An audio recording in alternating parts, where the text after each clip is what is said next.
Number 9, we want to form a polynomial whose 0 and degree are given. So when they give you the zeros, it's kind of like going backwards from when we factor a polynomial. Normally we start with a polynomial, we factor it, and then we solve for x. So now they're telling us what x is equal. So we got -1. We have x is equal to +1, and x is equal to 7. So these are our zeros. We're going to work backwards. Tells us the degree 3, so that means that's how many zeros we have at most. And so these will be our 3 zeros. So from here we would add 1 to both sides of the equal sign, and we would get that x plus 1 is one of your factors. So namely, if you take the opposite sign of the numbers they give you, you can put it in there with x already. This one we would actually have to subtract 1, and that would give us x minus 1 is a factor. But I wanted you to see this process because I didn't want you to think, okay, -1 is that one, and the +1 is that one. It's actually the opposite. And then here we would have to subtract 7, and that would give us x minus 7 as a factor. So we could say equals 0, but normally once we have it in linear factors, we're now going to multiply each of these together. X plus 1, x minus 1, x minus 7.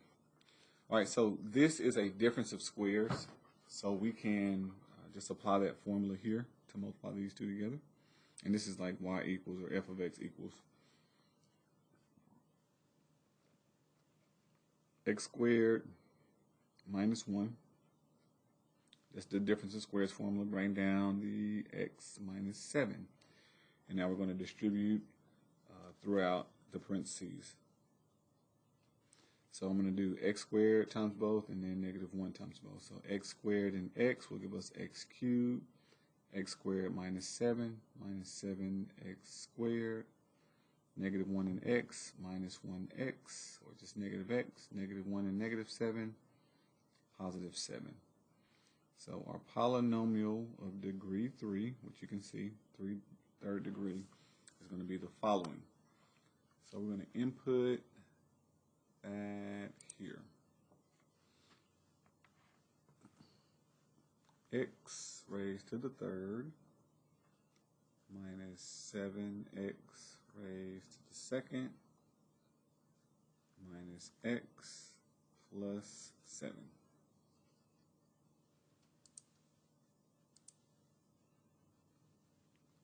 All right, the next question is similar, number 10. We're going to find the polynomial with degree 4.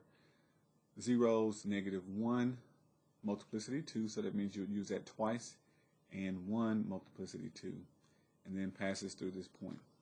All right, so the general form, okay, or when we're working in this context, okay, the general form is y equals some constant a times our polynomial, x minus plus or minus some number. We'll just say some number, okay? And if you have multiple terms, we'll just add those, okay? So in this case, they told us x equals -1 and x equals 1. Both of those will be used twice, so I'll just add a square. So if we add 1, this linear factor will be x plus 1. Multiplicity 2 just means square it. And then subtract 1, so we would get x minus 1. Multiplicity 2, so we would square it. So combining this general form with this, okay, we're going to have this equation. Y equals a, some unknown constant. Now generally it's 1, but this time they give us an ordered pair, so we need to figure out what that is. So we have x plus 1 squared, and then x minus 1 squared. So now we're going to first figure out this constant by using that ordered pair, -2 and 36. This is the x value, this is the y. We're going to plug them in respectively. So y is 36 equals a, which we do not know, and then we're going to have in parentheses a -2 plus 1. It's going to get squared. and then we're going to have a negative 2 minus 1, which is going to get squared. So every x we just replace with the x value of negative 2. Now we're going to evaluate. 36 equals a. Now this will give us a negative 1, but when we square negative 1, we get a positive 1. And then this will give us a negative 3. When you square negative 3, you get a positive 9. Alright, so we have this. 36 equals 9a. So divide by 9, and we get 4 equals a. So now we figured out that leading coefficient, that term that's going to go out front. And now I'm going to rework this problem starting from here. I'm going to plug in a for 4, and I'm going to pick up on the next page because I'm out of room here.